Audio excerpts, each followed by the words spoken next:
মাঝে মধ্যেই এই কাবাবটা বাসায় বানানো হয়, দারুণ টেস্টি হয় খেতে, আর খরচও অনেক কম। প্যানে পরিমাণ মতো তেল দিয়ে হাফ কাপ পরিমাণ পেঁয়াজ কুচি, সামান্য একটু লবণ,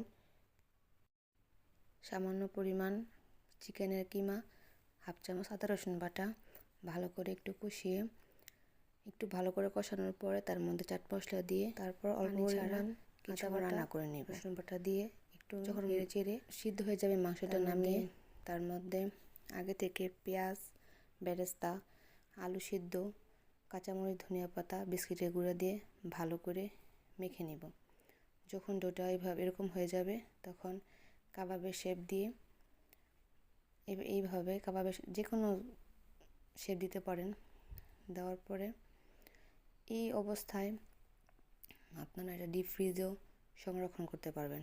তারপর একটা বাটিতে ডিম গুলিয়ে টোস্ট বিস্কুটের গুঁড়ার মধ্যে একবার কোট করে, তারপর আবার ডিমের মধ্যে কোট করে, দেন আবার টোস্ট বিস্কুটের গুঁড়ার মধ্যে কোট করে তেলটা আগে থেকে গরম করে নেবেন।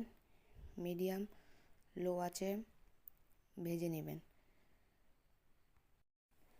একে একে সবগুলো কাবাব গরম তেলে দিয়ে দিব।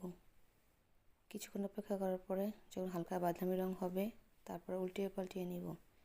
যখন দেখবেন যে ব্রাউন কালার হয়ে গেছে তখন চুলা থেকে নামিয়ে গরম গরম সার্ভ করবেন এই চিকেনের কাবাবটা।